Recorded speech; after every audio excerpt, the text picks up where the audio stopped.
बिहार चुनाव के दौरान चुनाव आयोग का चलाया गया एसआईआर एक बड़ा मसला बना था। विपक्षी महागठबंधन का आरोप था कि इस अभियान के तहत लाखों वोट काटे गए और वो सभी वोट उन्हीं के खेमे के थे।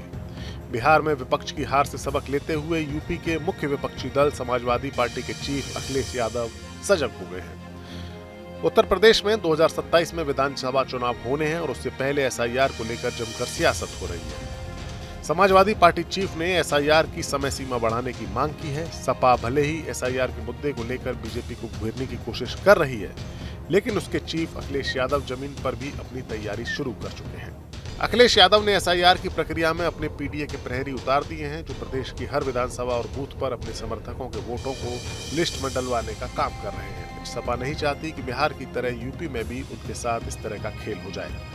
वो जानते हैं कि वोट चोरी के मुद्दे को पकड़ने के चक्कर में अगर दूसरे मुद्दे छूटे तो 2027 में सपा को नुकसान भी हो सकता है। ऐसे में अखिलेश यादव ने रणनीति बनाई है कि वो वोट चोरी के मुद्दे को जिंदा तो रखेंगे, लेकिन उतने जोर से नहीं कि 2027 में वही मुद्दा सबके सामने आ जाए और जैसा बिहार में हुआ वैसा ही हो जाए।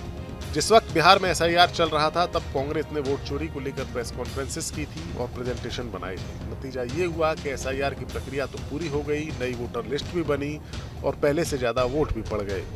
बिहार में एनडीए की जबरदस्त जीत हुई और वोट चोरी का मुद्दा विपक्ष पर उल्टा ही पड़ गया।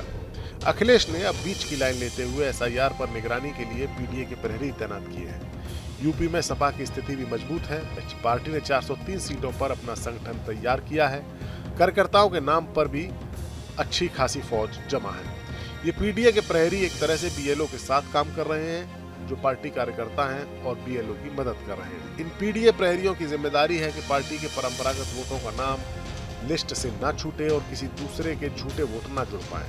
अखिलेश यादव ने प्लान 1 महीने पहले ही बना लिया था, जब उन्होंने बिहार की हवा को भांपा था। इन पीडीए प्रहरियों का काम है हर वोट की रक्षा करना। अखिलेश ने यह भी दावा किया कि 2027 का विधानसभा चुनाव विपक्षी दल एक साथ लड़ेंगे। बीजेपी में आपस में जूता चल रहा है, सुना है बीजेपी में आपस में कुछ चल रहा है, मार पिटाई भी चल रही है, एक दूसरे को नीचा दिखाने की चल रही है। हम तो कहेंगे एक को कहो एक यहाँ आ जाओ, कोई वैकेंसी होगी निकाल देंगे हम लोग वैकेंसी। सर 2027 में आप अकेले नहीं गठबंधन के साथ लड़ेंगे? गठबंधन चुनाव लड़ेगा जी। अखिलेश यादव ने सभी विपक्षी दलों के साथ एनडीए के सहयोगी दलों से भी अपील की है कि वो एकजुट रहें और बीजेपी के वोट काटने के षड्यंत्र का पर्दाफाश करें। जो दल बीजेपी को अपना सहयोगी मान रहे हैं, सबसे पहले भाजपा इन्हीं का खात्मा करेगी, ऐसा अखिलेश का कहना है। अखिलेश ने शुक्रवार को एसआईआर पर बयान जारी किया और कहा कि लोकतंत्र के साथ ये धोखाधड़ी है। जनता जागरूक हो, आज वोट काटा जा रहा है, कल को खेत, जमीन, मकान, राशन, जाति और आरक्षण से नाम काटा जाएगा। फिर बात खातों और मध्यवर्ग के लॉकर तक पहुंच जाएगी। ये देशवासियों के खिलाफ एक बहुत बड़ी साजिश है, जो अंग्रेजों की गुलामी से भी खराब स्थिति में ले जाएगी। ऐसे दावे अखिलेश लगातार कर रहे हैं। अब देखना होगा कि उनके इन दावों का 2027 के विधानसभा चुनाव में क्या असर पड़ता है। Bureau report, news nation.